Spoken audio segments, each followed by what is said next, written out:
Ukweli ni kwamba sio kila anaishi mjini maisha yake ni mazuri, na sio kila ambaye anaishi kujionyesha mtandaoni kwamba maisha yake ni mazuri basi kweli maisha yake ni mazuri. Sasa hii ni story ambayo inazungumzia familia fulani hivi ya kimaskini ambao wao walikuwa wanaishi kijijini. Kijana huyu anaitwa Zion. Yeye anaishi na mama yake ambaye mamake anaumwa sana na kila siku amekuwa akikohoa, na Zion amekuwa akitafuta namna ya kuweza kumtibisha mamake na anashindwa. Lakini Zion ana dada yake ambaye dada yake huyu yuko mjini. Dada yake huyu anaitwa Omolola. Yuko na boyfriend wake ambaye anaitwa Jaden, wanaishi mjini. Na maisha yao ni mazuri tu. Ukimwangalia Omolola pamoja na Jaden wanaishi kwenye mazingira mazuri, nyumba ya kifahari na bibi amependeza na sura nzuri. Lakini huku kijijini kaka yake anaishi maisha magumu sana akiwa na mama yao, wakiwa wanateseka kupata chakula, hata ule mlo wa siku hawapati. Leo tunamuona Zion amerudi kutoka mishemishe zake, amemletea mama chakula pamoja na dawa. Mama anamuuliza, hii dawa umeitoa wapi? Mbona hii dawa ni ghali sana? Akamwambia, mama, nimepambana tu nimeongezea na hela kidogo nimekuletea. Mama anakohoa sana, anajisikia vibaya na kila akikohoa mpaka anatoka damu. Zion ikabidi amuulize, mama, ina maana umeanza lini kukohoa na unatoka damu? Akamwambia, ni kawaida tu bwana, mimi najisikia kawaida, hii hali woga inakuja na kutoka. Akamwambia, mama, hapana, sio kawaida, inabidi tufanye mpango uweze kutibiwa upone. Huku upande wa pili Omolola, ama tunaweza tukamuita Lola kama ambavyo wao walikuwa wanamuita kwa kifupi, yuko na mpenzi wake Jaden. Wanaongea vizuri, anambia, baby, mimi nahisi kama vile hizi nywele nimeziweka zimeshaka siku 3 na kama zinanichosha, nataka nikabadilishe nywele, kwa hiyo nahitaji hela unipe. Akamwambia, usijali mpenzi wangu, unahitaji shilingi ngapi? Akamwambia, kama 1,000,000 tu hivi itanitosha kwa ajili ya kubadilisha hizi nywele. Akamwambia, hamna shida, nitakupa wala hata usijali. Zion akikaa huku nyumbani anawaza, mama ana hali ngumu, dada yangu yuko mjini na alisema kwamba atakuwa anatutumia hela akienda mjini akapata kazi. Mbona kama hatumi hela na mama na hali mbaya? Ikabidi amtumie ujumbe wa sauti. Akamwambia, dada, nisikilize, mama anaumwa sana na unalijua hilo.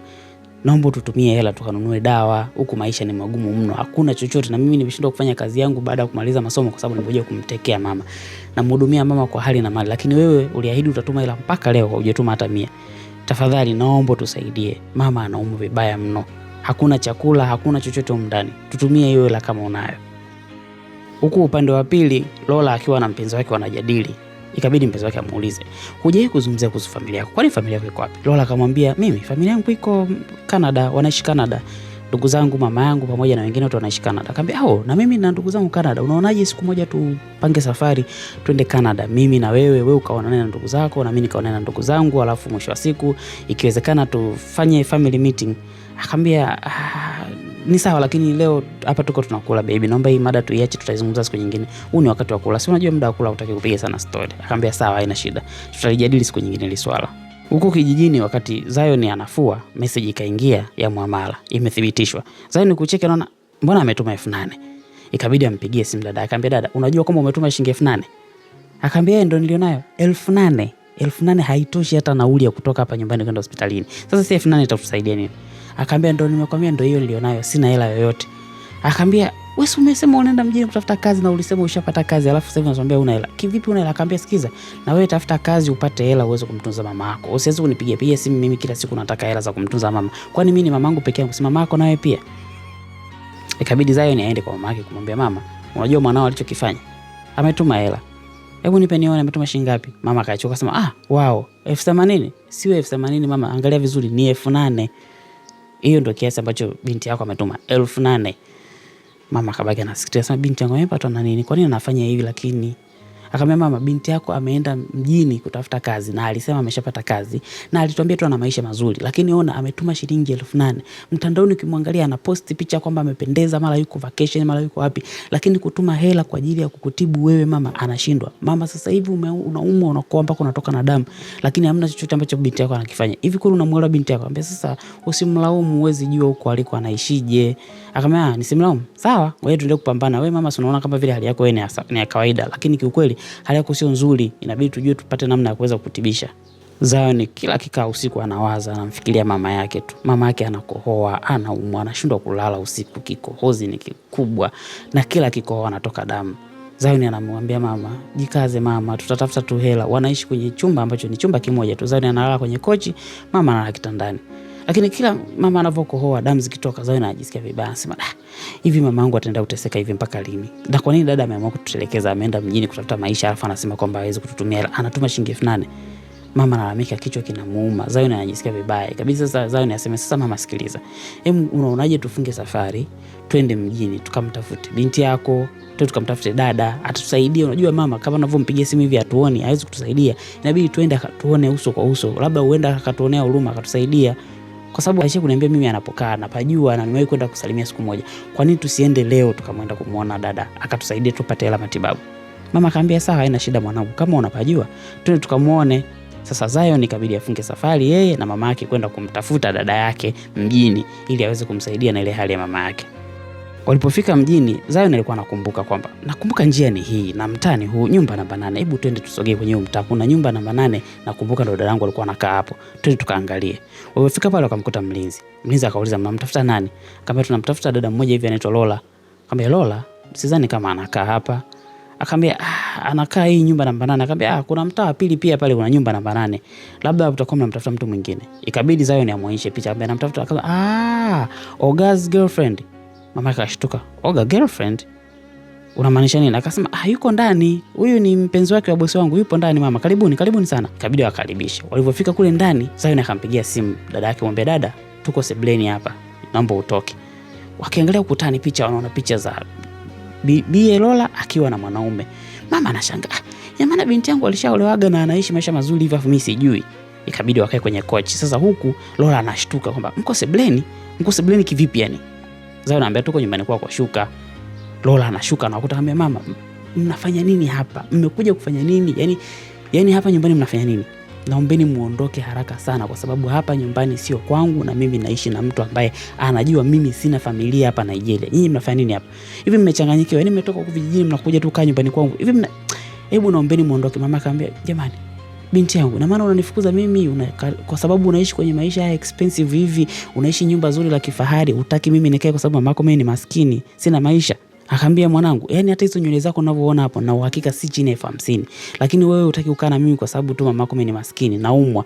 Akamwambia sikiza mama nikwambie, naendeni mkakae hotelini, nitakuja kuongea na nyinyi vizuri. Hapa ondokeni. Mwenyewe akiwakuta itakuwa ni msala. Naomba muondoke. Nitawaelezea vizuri na nitawachukulia chumba hotelini mkae na kuja huko tuongee vizuri. Basi ikabidi Zion aondoke na mama yake waende kukaa hotelini kama ambavyo dada yake amesema, halafu dada yao atakuja wazungumze. Lakini wakati wanaondoka mama anajikongoja, kikohozi kimemuumiza sana, anakohoa, hali yake ni mbaya. Zion anajitahidi kumuondoa mamake pale getini na kumpeleka huko ambako wameambiwa waende. Lakini watafanyaje? Yule mlinzi akawa anaangalia, anasema kwa nini hawa wanapitia maisha magumu hivi? Na maana kama kweli huyu binti aliyomo ndani, huyu ni mama yake, kwa nini anamfanyia hivyo?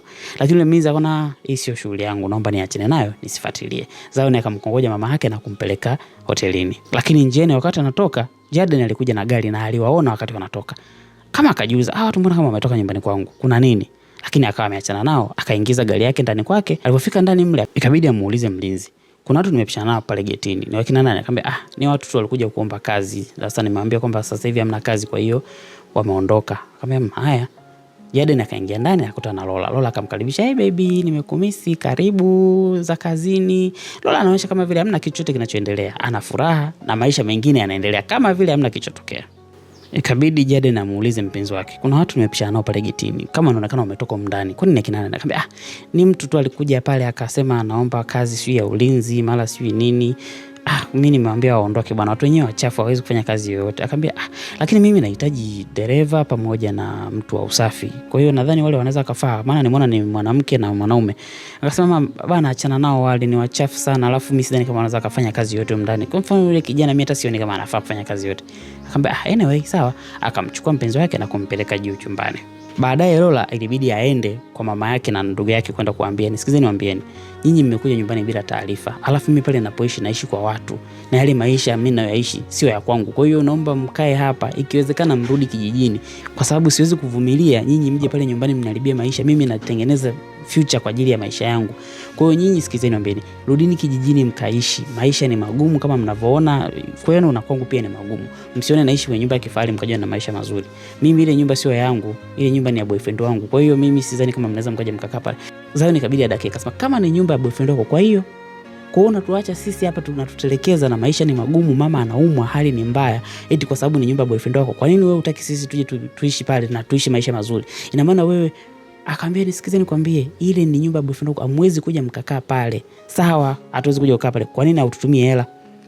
Mama, mimi sina hela, siwezi kutumia hela kwa sababu mimi sina hela. Alafu mpenzi wangu mimi ni tajiri sana, hawezi kukubali kuishi na nyinyi. Nyinyi angalieni mlivyo hivi mnavyojiona kule, mnaweza mkakaa na boyfriend wangu pale. Alafu unavyoniona mimi nafanya na nyinyi. Mimi nina maisha tofauti na nyinyi. Nyinyi ni maskini na mimi sionekani kama ni maskini. Kwa hiyo sitaki mpenzi wangu aje ajue kama mimi kwetu ni maskini. Maisha yangu mimi ni yatabaki kuwa mazuri hivi hivi. Kwa hiyo nyinyi naombeni tumrudi kijijini, msije mkaniharibia mipango yangu. Mama akasema yashakuwa haya. Basi sawa, si maskini, ngoja sisi turudi zetu kijijini. Lakini Zion akasema hapana mama, hatuwezi kurudi kijijini hivi hivi. Kwa nini huyu atufukuze atuambie turudi kijijini wakati kumbe ana maisha mazuri na hataki kusaidia na mama unaumwa, hali yako ni mbaya? Kabisa Zion anamuuliza, na maana unaona aibu kwa sababu sisi ni maskini? Unaona aibu kuishi na sisi kwa sababu sisi ni maskini? Akamwambia sikiliza nikwambie. Unajua nini? Ndio. Naona aibu. Yaani naona aibu sana kwa sababu nyinyi ni wachafu, hamjapendeza na hamuendani kabisa na mimi. Mimi maisha yangu yashabadilika, sipo kama hivyo mnavyojua nyinyi. Kwa hiyo kiukweli naona aibu. Siwezi hata kusema kama nyinyi ni ndugu zangu. Lola akirudi nyumbani kwa boyfriend wake, anajibebisha tu na kumwambia baby, nilikuwa nina kazi ambayo nitakiwa niende nikaifanye. Kwa hiyo ndio maana nimechelewa, lakini usijali, afu nakupenda sana. Lakini baby, unajua kwamba mimi nina shida na hela hizi nywele si nilikwambia kama nataka nizibadilishe. Kwa hiyo inabidi nipate fedha. Mpenzi akamwambia hamna, usijali. Yaani wewe chochote unachokitaka niambie. Pesa yote unayoitaka niambie, mimi niko tayari kukuprovidea. Kwa hiyo usijali. Lakini huku Zion anajiuliza, mama, hivi kwetu tutaendelea kuishi hivi mpaka lini? Wewe unaumwa, hali yako ni mbaya, unateseka, mimi sina kazi, maisha ni magumu. Na kwa hiyo unataka turudi kijijini? Hapana mama, mimi nitaenda kutafuta kazi. Zion akamwambia mama yake, mama, mimi nitaenda kuomba kazi pale pale kwa boyfriend wake. Nipate tu kazi, kama mimi ni mwanaume ni tajiri, basi naweza nikafanya hata kazi ya usafi mle ndani, akawa ananilipa. Mimi sitojali kama pale kwa dada yangu, sitojali kama yule ni mpenzi wa dada yangu. Mimi ninachotaka nipate fedha ili tuweze kutibu. Mama akamwambia, lakini mwanangu, hilo sio wazo zuri. Akamwambia mama, hapana, ni wazo zuri kwa sababu sina sehemu nyingine yote kwenda kuomba kazi. Nitaanzia pale. Kesho yake Zion alitoka akaenda kukutana na ule mlinzi wa pale nyumbani. Akamwambia, nisikie nikwambie, mimi natafuta kazi. Kiukweli natafuta kazi yote ya kufanya. Mamangu kama ulivyomuona ana hali mbaya. Mimi nahitaji kupata kazi yoyote ile ambayo inaweza kuifaa. Ule mlinzi akamwambia, kwa mpango wako nini? Akamwambia, mimi kiukweli nahitaji kazi yoyote ile. Yaani mimi nikipata kazi, nikapata hela, daktari anahitaji hela nyingi sana, atakuwa nimpelekee hela ili aweze kumtibu mamangu. Kwa hiyo mimi nahitaji nipate kazi, nipate kipato chochote kile cha kuweza kumsaidia mamangu. Mlinzi akamwambia, basi sawa, haina shida, nitakutanisha na bosi wangu alafu nitakuombea kazi. Na bosi wangu ni mtu mwenye roho nzuri sana, atakupatia tu kazi wala hata usijali. Kweli yule mlinzi baadaye alienda kumkutanisha Zion pamoja na bosi wake ambaye ni Jaden, na kumwambia kwamba huyu kijana anatafuta kazi na nimeona hapa nyumbani hakunaga mtu wa kazi, kwa hiyo nimekuja kukuletea, labda naweza kukusaidia kazi. Jaden alipomuona akamwangalia, mbona hii kama sio ngeni? Kama nilikuona ile siku tumepishana pale. Akamwambia, yes, ni mimi ndo nilikuja kuomba kazi. Akamwambia, okay. Kwa hiyo unaweza kufanya kazi gani? Akamwambia, mimi naweza kufanya kazi yote, haina shida. Akamwambia, basi sawa, nahitaji mtu akuwa anafanya usafi ndani na kutupikia mdambo, sisi hatupo. Kwa hiyo kama unaweza kufanya kazi, karibu. Na unaishi wapi? Akamwambia, mimi nimekuja hapa mjini juzi, mamangu anaishi kijijini, kwa hiyo nahitaji sana kazi, mamangu anaumwa sana, yuko vibaya mno. Kwa hiyo ukinipa kazi utakuwa umenisaidia sana. Jaden akasema, sawa, haina shida. Njoo kesho uanze kazi, kwa sababu kazi yako itakuwa ni kufanya usafi ndani pamoja na kutupikia. Zion alishukuru sana, akasema, asante sana kwa kunipa hii kazi. Nashukuru sana. Yule mlinzi anaitwa Bamedele. Akamwambia, Bamedele, mchukue kijana mpeleke kwenye ile quarter house ya kule nyuma, umpe chumba chake aweze kuishi pale. Karibu sana nyumbani. Zion alishukuru sana sana sana sana. Baadaye Zion alikaa na yule mlinzi na kuanza kumuelezea situation jinsi ilivyo. Akamwambia kwamba kiukweli huyu aliyepo ndani ni dada yangu na yule ni mama yetu, na mama yetu anaumwa sana. Lakini mimi sijui kwa nini dada anaamua kutufanyia hivi, anatukataa, hataki hata sisi tuje tukae hapa. Akamwambia, nisikize nikwambie, ni maisha. Mimi mwenyewe nimetoka kijijini, maisha yetu ni magumu sana, lakini kwa sababu umepata kazi hapa, bosi wetu sisi ni mtu ambaye ana roho nzuri sana. Na hata ukifanya kazi vizuri, yeye ashindwe kukuongezea mshahara. Kwa hiyo wewe fanya kazi kwa juhudi, fanya kazi kwa bidii. Chumba hicho hapo umepata cha kukaa, kaa hapo, fanya kazi. Ikiwezekana kama unaweza, mchukue mama yako uje ukae naye hapa, lakini mimi nitakufichia. Wewe mpitishe mama yako, atakaa mle chumbani, utakuwa unaishi naye, chakula kipiko utampelekea, utakuwa unamtibu kutokea mle ndani. Basi Zion ikabidi atoke kwenda kumwambia mama yake kwamba mama, nimepata kazi, lakini sasa mama, kwa masharti, na kuchukua na kupeleka twende tukakae nilipopata kazi. Ni pale pale kwa mwanao, lakini usitoke nje, mimi nitakuwa nachukua chakula na kuletea, nitakuwa naenda kununua dawa na kuletea, utatibiwa mpaka utakapopona. Sawa mamangu? Mama akamwambia, mwanangu, kwa nini unahatarisha maisha yako kiasi hicho? Kwa nini unaamua kujitoa kiasi hicho kwa ajili yangu? Turudi tu kijijini. Akamwambia, mama, hapana. Siwezi kurudi kijijini. Hatuwezi kurudi kijijini, kwa tuna nini cha kufanya? Kama nimepata hapa kazi, kwa nini tusiende tu mimi nikafanya kazi na wewe ukakaa pale tukaishi wote? Mama akamwambia, sawa mwanangu, kama umeona hiyo ndio njia sahihi, haina shida. Sasa leo mchana, Lola wakati amekaa sebleni anasikia kuna mtu anaosha gari nje. Anaangalia hivi anamuona ni mdogo wake. Kabidi atoke na kumza, wewe unafanya nini hapa? Unafanya nini? Mbona unasafisha hiyo gari? Akamwambia, mimi nimefanya kazi. Wakati wanaongea Jaden akaja akamwambia baby, huyu ni mfanyakazi wangu mpya ambaye atakuwa anafanya usafi huko ndani, atakuwa anasafisha nyumba lakini pamoja na kutupikia. Akamwambia kijana, Zion, huyu ni mpenzi wangu na ndio atakayewapo hapa nyumbani na huyo ndo mama mjengo mwenyewe. Kwa hiyo naomba umheshimu na umpende kwa sababu ndo malikia wangu. Unajua mimi naondoka nenda kazini lakini nawaacha hapa. Kwa hiyo fanya kazi kwa bidii, hakikisha kila kitu kinakuwa sawa. Zion akachukua gari akaondoka. Lola anamwambia, "Wewe utakutandika hivi na akili wewe. Yaani kwa nini umekuja kufanya nini huko?" Akamwambia, "Dada, fanya mambo yako na mimi nifanye mambo yangu. Mimi nimekuja kufanya kazi, wewe endelea na mambo yako. Wewe uko na boyfriend wako. Mimi nimekuja kufanya kazi, niko kazini." Lola akakasirika sana, akaona kama vile huyu mdogo wangu kama anataka kuniharibia maisha. Shida iko wapi? Wakati Zion yuko jikoni anafanya usafi, Lola kabidi amfuate, akamwambia, "Nisije nikwambie, unatakiwa urudi kijijini. Wewe na mama mrudi kijijini. Nitakupa 500 urudi kijijini." Akamwambia, 500 ya nini? "Wewe 500 ukinipa mimi nitaitumia leo, kesho na kesho kutwa itaisha. Kama nimepata kazi ya msingi hapa, kwa nini nisiende kufanya kazi nikapata mshahara ambao nitakuwa nalipwa kila mwezi?" Akamwambia, "Hapana, unatakiwa kurudi kijijini wewe na mama yako. Msitaki kuniharibia mimi maisha yangu." Akamwambia, "Wewe ni mjinga Yaani sisi tumekuja hapa kukuomba msaada umetunyima. Nimetafuta kazi nimepata, sasa hivi unaniambia turudi kijijini. Turudi kijijini kufanya nini? Mimi niko hapa nitamtunza mama yangu, nitafanya kazi nitapata hela, nitamtunza mama yangu." Akamwambia, "Hapana, nendeni kijijini nitakuwa nawatumia hela." Akamwambia, "Hapana, uliahidi hivyo kututumia hela mpaka leo hujawahi kutuma. Sisi hatuwezi kurudi kijijini." Ilipofika usiku, Lola akiwa amekaa na mpenzi wake akaanza kumwambia, "Babe, hivi kwanza kwa nini umeleta kijana wa usafi ndani? Mtu mwenyewe hata hajui kazi, hata afanye kazi yoyote."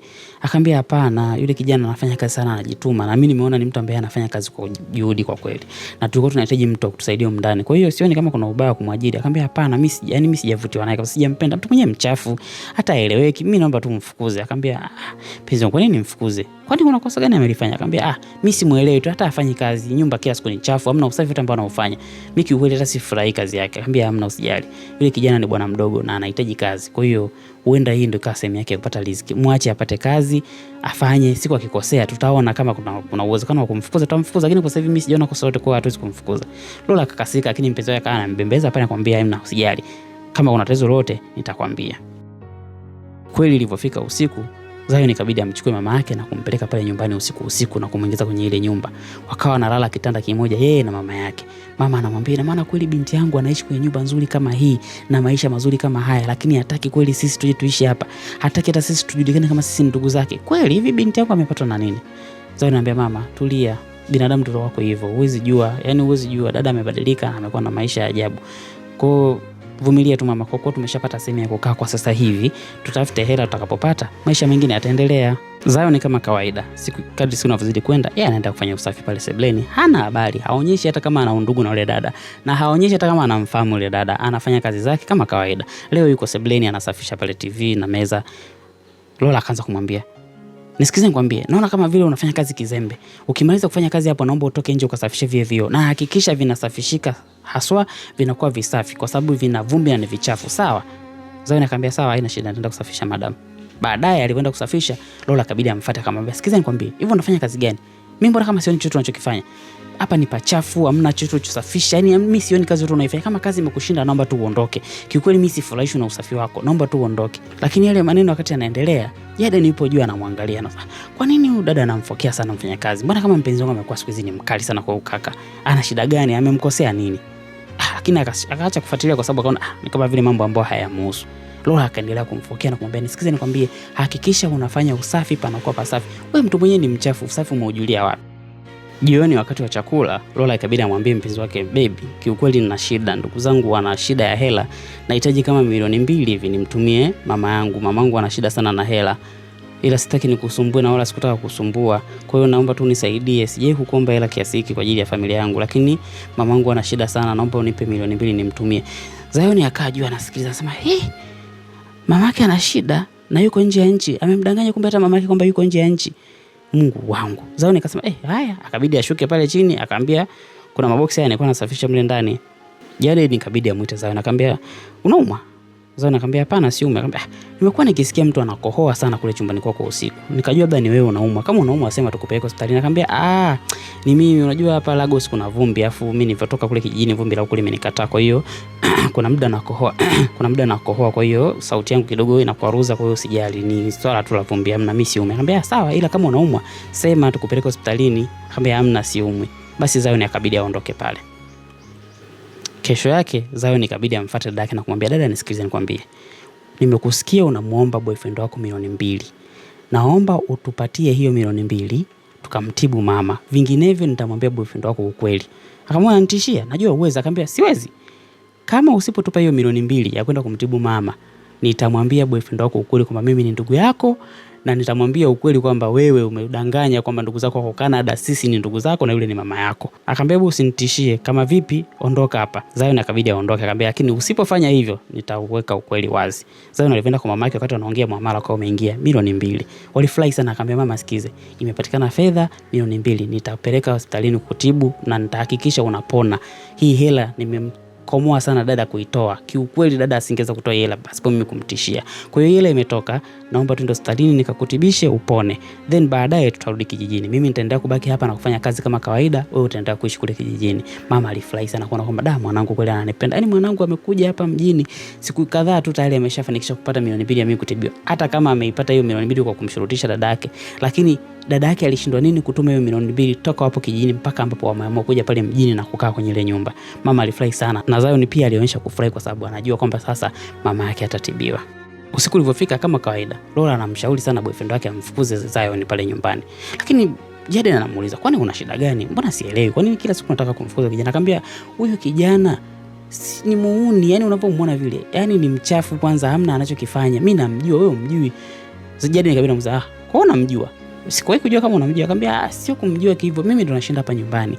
Yule kijana ni muuni. Yaani unapomuona vile hana maisha yote ya maana. Kwanza mimi hapa ninavyoongea naye kuna cheni yangu sioni imepotea. Na hisi hata huenda akawa ameichukua yeye." Akamwambia, "Hapana. Yule kijana amekuja hapa na anafanya kazi, anafanya usafi, hana shida na mtu, hajawahi kugombana na mtu. Mimi sijawahi kuona amefanya kitu chochote kibaya. Na mara nyingi nakuona unamuongelesha vibaya kweli, yani sijui kwa nini unamuongelesha vibaya." Akamwambia, "Kwa sababu simpendi. Naona kama vile yani amekuja hapa sijui kufanya nini. Na kama anazidi kuichafua tu nyumba yangu baada ya kuifanya kwa safi." Akamwambia, "Hapana, wewe kuna shida. Kuna sehemu kuna tatizo. Haiwezekani ukawa unamchukia mtu ambaye humjui, hujawahi kumuona, umemkuta hapa anafanya kazi na anafanya kazi vizuri, hana ugomvi na mtu yote, alafu unamchukia. Kwani shida iko wapi?" Akamwambia, "Kwa baby unajaribu kumtetea yeye baada ya kunitetea mimi. Yaani mimi nakuelezea matatizo ya wewe mfanyakazi wako, wewe unamtetea yeye baada ya unisikize mimi. Sawa, kama unaona wewe ndo mtu wa maana, haina shida, lakini mimi nakwambia wewe mtu simuelewi na simpendi. Yaani kiukweli hanivutii uwepo wake hapa. Yaani sifurahishi tu kwa kweli yeye anafenda kuwa hapa. Kwa hiyo ukimfukuza mimi nitakuwa na furaha. Sasa kama unataka kumfurahisha mpenzi wako, sawa, utafanya ninachokwambia. Kama unaona mimi mpenzi wako sistahili kuwa na furaha, basi." Yaani akabaki anajiuliza, kwani kuna changamoto gani kati ya huyu mpenzi wangu na Zion? Mbona kama sielewi? Kesho yake asubuhi ikabidi Lola aende kumfuata Zion chumbani kwake na kwenda kumfokea. "Kwa nini unaendelea kukaa hapa? Nimekwambia urudi kijijini." Anafika mle ndani anakuta, mama, kumbe mama ndio uko hapa. Muda wote mpenzi wangu anasema kuna mtu anakohoa, kumbe upo hapa. Yaani mama na wewe umeamua kuja kukaa huko ndani unalala chumba kimoja na mwanao. Kwa sababu gani? Kwa sababu ya ukato kwenye nyumba ya kifahari. Hivi nyinyi watu aina gani? Sasa nisikilize, naenda kumwambia bosi wako kwamba umemleta mtu ndani bila idhini yake." Lola akatoka pale kaenda kumwambia mpenzi wake. Mpenzi wake inabidi amuite Zion na kumpigisha magoti pale na kumpea, "Hivi ni kweli unaishi na mtu mle ndani? Unaishi na mwanamke mle ndani pasipo kuniambia? Yule ni nani?" Akamwambia, "Ni mama yangu. Anaumwa sana. Kwa hiyo nimetoa kijijini kabidi nimlete hapa nikae naye." Akamwambia, "Mimi nikwambia, huyu sio kijana wa maana. Mimi nikwambia huyu kama anaweza kuleta mtu bila idhini yako, maana yake kuna siku nyingine atakuja kuibia na hautojua. Kama anaweza kuleta mtu mwingine bila wewe kujua na akamuingiza ndani akaishi kwenye nyumba yako, wewe hujui. Unahisi huyu mtu ni wa maana?" Jaden akamwambia, "Nilikupa kazi, ulikuja ukaniomba una shida, nikakupa kazi. Umeamua kuleta mtu mwingine pasipo mimi kujua na umemuingiza kwenye nyumba yangu." Lola kadakia, "Nilikwambia huyu sio mtu wa maana. Yaani sijui kwa nini ulikuwa unamtetea." Zion akasema, "Naomba unisamehe bosi wangu. Kiukweli yule ni mama yangu, nimekosea, nilikudanganya, lakini naomba unisaidie sana. Unisamehe na naomba usinifukuze kazi kwa sababu mamangu anaumwa na anahitaji kwenda hospitalini. Kwa hiyo nimemleta hapa kwa sababu tu ya matibabu ya kuwa nampeleka hospitalini mara moja anarudi. Anaenda hospitalini anarudi. Sina sehemu nyingine ya kumweka mamangu. Alikuwa kijijini anateseka. Naomba unisaidie bosi. Nisamehe sana kwa kufanya hivyo." Lola anacheka anasema, "Yaani kwa sababu mama yako anaumwa ndio umeamua kumleta huko ndani. Kwa hiyo umeona hii sehemu ya kulelea wazee. Umeona hii ndio sehemu ya wagonjwa. Umeshindwa kumpeleka hospitalini umeamua kumleta huko. Yaani kweli ukijana yeye anakulaghai na wewe unaingia line. Kuze huyu kijana yeye na mama yake. Usiwaache waende ukaa hapa. Mimi sidhani kama wanastahili kukaa hapa." Yaani anakaa anamsikiliza lakini anaona kama kuna kitu hakiko sawa. Haiwezekani mtu amlete mama yake akae naye kwenye chumba kimoja, alale na mama yake kitanda kimoja pasipokuwa na sababu. Baadaye Jaden alitoka na kwenda kuanza kumfokea mlinzi wake na kumwambia, "Una muda gani umefanya kazi hapa?" Yule mzee akamwambia, "Miaka 10. Ambaye kuna siku nishawahi kukunyima mshahara wako?" Akamwambia, "Hapana." "Kuna siku nishawahi kukufanyia kitu chochote ambacho sio sawa?" Akamwambia, "Hapana." "Kwa nini umeruhusu mama yake Zion aje umndani pasipo mimi kujua?" Nani alimleta? Yule mlinzi akasema ni mimi ndo niliwafungulia mlango. Uliwafungulia mlango pasipo kuwa na ruhusa yangu?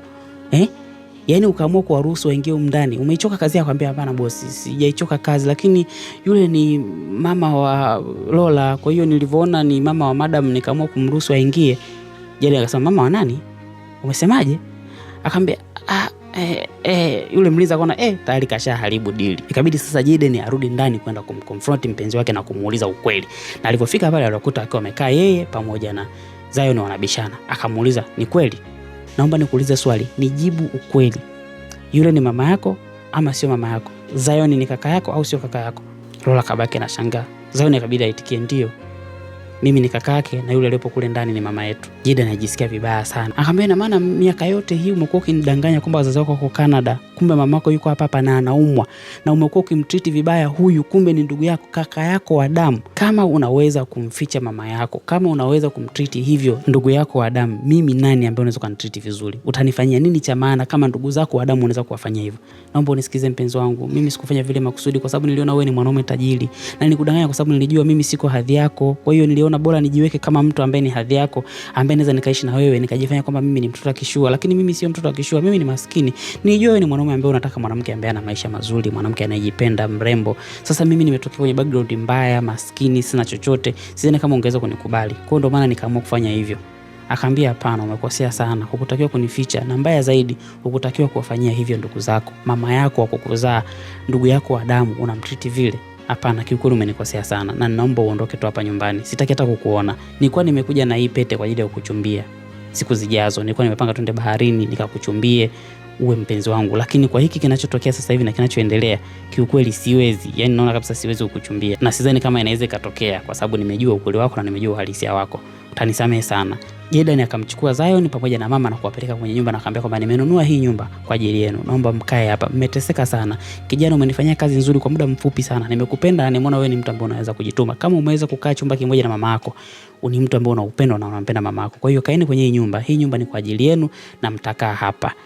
Mama alifurahi sana na kupiga magoti na kumshukuru na kumwambia, mwanangu, hukuwa na haja ya kufanya hivyo, sisi tunaweza tukarudi tu kijijini. Akamwambia hapana, msirudi kijijini, kaeni hapa na nimechagua nyinyi mkae hapa kwa sababu nimependa mimi mwenyewe na nimeamua nyinyi mkae hapa.